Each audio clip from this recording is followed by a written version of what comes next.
Okay, just want to start by saying thank you so much for taking the time out to sit down and chat with me. Obviously, I know you're really busy at the moment, so it genuinely does mean a lot, so thank you. We should start right to the beginning. So, how did you first fall in love with dance? How did you discover that art form? So I used to always sort of love dancing ever since I was younger. It would be really difficult for like my parents to stop me from dancing. Especially when Lady Gaga and Britney would come on. That was the truth of it. And then sort of when I got to about 11 or 12, I started taking classes. Mhm. And yeah, the rest is history, really. I went Hmm. off and yeah, trained. I went to Cardiff. I've done a Mhm. bit in Bristol, a bit of everywhere really. Mhm. But yeah, my love for dance has never really, it's always been there. Do you know what I Yeah, mean? totally. And so, is there much of a dance scene in Lampeter? Is there much of a community there? Not really, if I'm honest. You've got, which is, let's say 30 minutes away from me, you've got Aberystwyth, and they've got a really renowned dance school where I used to train. Mhm. But other than that, not really. And so that kind of makes sense then why you'd start your own company, the DDC. So how did that Yes. come to be? How did you start that? So I really felt that Ceredigion was like missing sort of the style that I like to do, sort of commercial street Mhm. dance. So I thought, you know what, I'm gonna start off some classes. So I started off with one little class. I think I managed to get about what 6 or 7 kids. Mhm. And then yeah, 4 years later, I've got about 50 Hmm. altogether, Wow. which is incredible. But Amazing. as I said, like I really just wanted to bring the sort of city dance scene Hmm. to somewhere like Lampeter. Yeah, Yeah. Was it hard sort of transitioning then from dancing to choreographing? Did you find that difficult?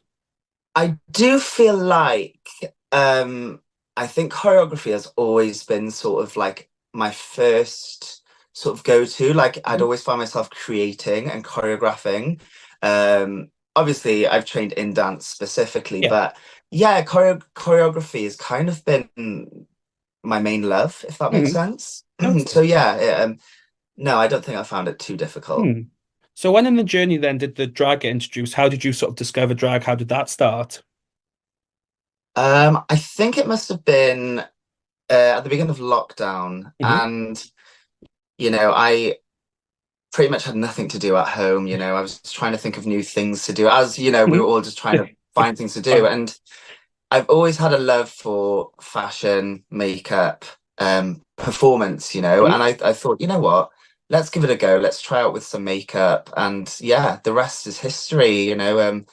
We came out of lockdown and I had my first gig. And Mhm. yeah, So what was that first gig like? What was it like stepping onto the stage as Serenity for the first time? it was pretty incredible. It was in Swansea. I can't remember what exact event it was, but it was in Hmm. Swansea, and it was a lot. I probably thought it was going to be easier than it was because I Hmm. haven't really had that much training in heels.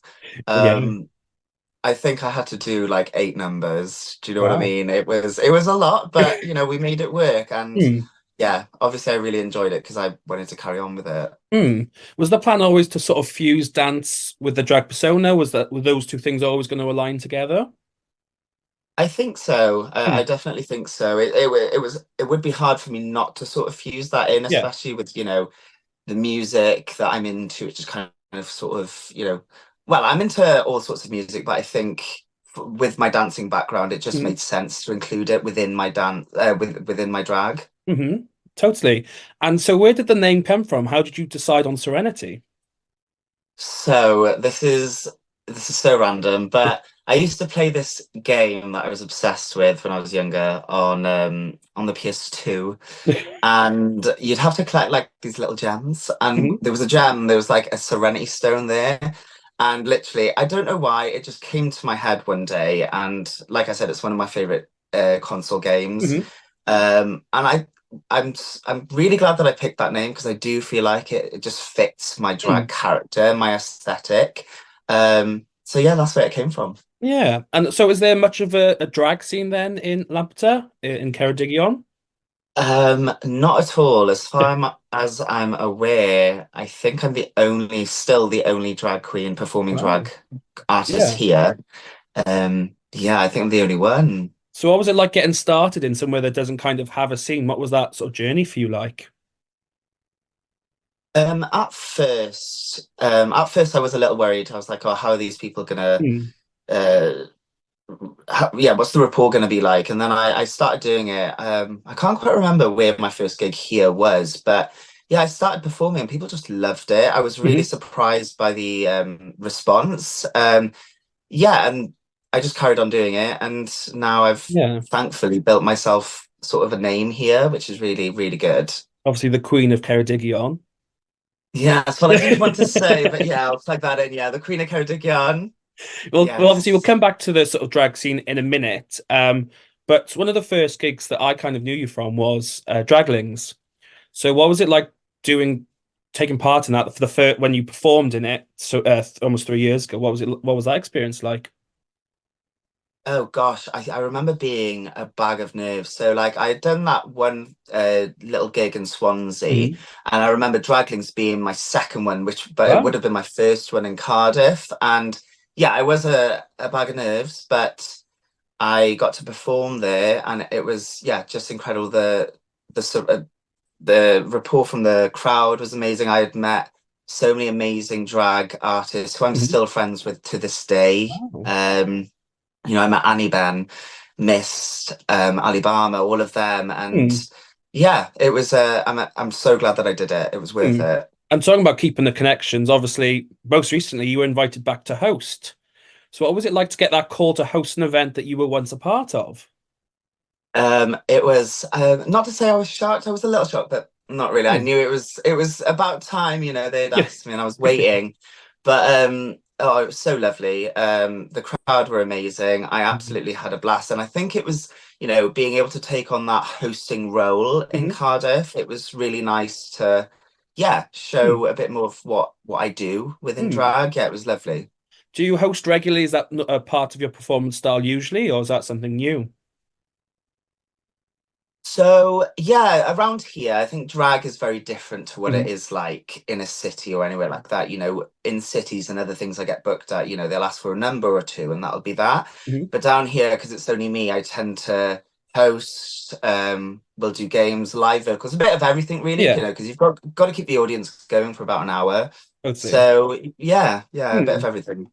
And so taking the hosting roles in a city, did you find that added new pressure to you as you'd performed with Draglings before, or did you find it easier because you sort of know how it works? A bit of both, I'd say, because obviously I don't think many of the people who had come, had sort of seen that side of me, that Hmm. hosting side. So I was a little nervous on how it would be, but I got some really amazing feedback for it. So Yeah. yeah. And obviously then, as we talked about earlier, there's not a lot of drag scene where you're from. So setting up the drag collective. So what was that process of starting that up like?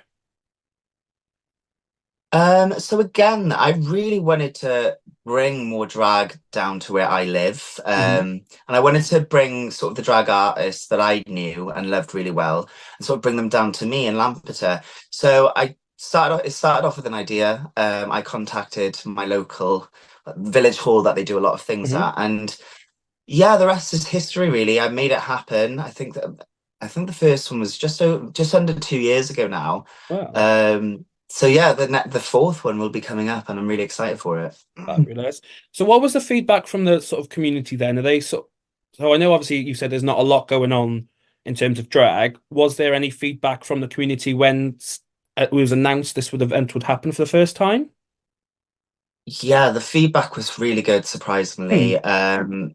Yeah, I think we got a turnout of about it was between 80 and 100 people, Wow. and I think that is pretty. I was shocked. I was honestly shocked. I didn't know what the report was going to be like, what Hmm. the turnout, and I couldn't have asked for anything more. And I think, yeah, every few months they keep winning it, so I'll keep giving it out. Hmm.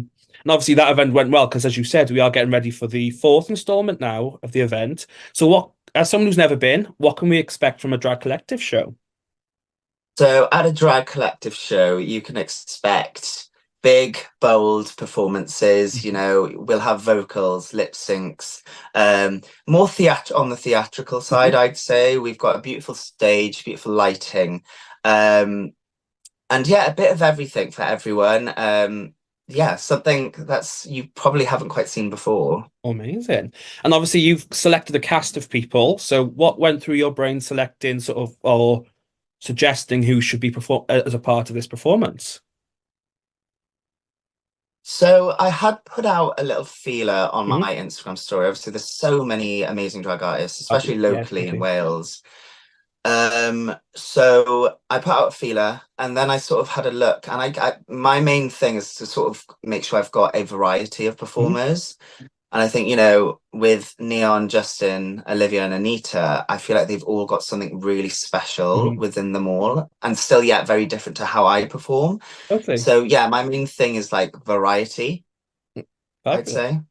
And like you said, there's going to be something for everyone. What can we expect from you in particular? What side of you will we get to see at that event that maybe we haven't seen before? So this event specifically, it really allows me to sort of bring out my, like I said, Hmm. theatrical side. You may get, I might make the audience want to cry. I might make them want to laugh. Hmm. A bit of everything, like I do like to just mix up what I'm giving, and I'm really excited to show what I've got in Oh, mind. amazing. Fantastic. So I'm coming to the end of the questions, but I have got a few more. So where can people stay up to date with you and up to date with both you as a drag, you as yourself, and your dance company? Oh, amazing. So if you'd like to see more of me, obviously you can my drag persona, you can find me on Instagram and TikTok Hmm. at the Serenity X with two E's. My dancing boy account is Chris Jones XO, and you'll see all of my dancing stuff. And also my dance company is dynamic underscore dance underscore company. So yeah. I'll put the links in the comments so people can just scroll down and click away. Oh, Um, thank you. I've got a two-part question to end. So what advice do you have for young people looking to get into performing and into the dance world? So, it, it's that with dance and performing, I think it's very similar Hmm. in the way of the industry and that. But I'd say just get involved, especially with dance. Take classes, meet people. With drag, go watch some drag shows that you really love and make friends. Because I really feel like that's helped me. Hmm. Getting out of West Wales to see Yeah. these shows in different places. It's helped me completely, and also it can inspire you to sort of push you even more. Hmm. So yeah, I just do it all if you can. Take the classes and go watch the drag shows. That's what I'd say. Oh, fabulous. So I said at the beginning, but I will say it again at the end. Thank you so much for taking the time out to speak to me. Obviously I will be attending the show, the I'm very drag excited to Collective, have so you. that should be amazing. But yes, thank you so much, and I shall speak to you soon. Thank you very much.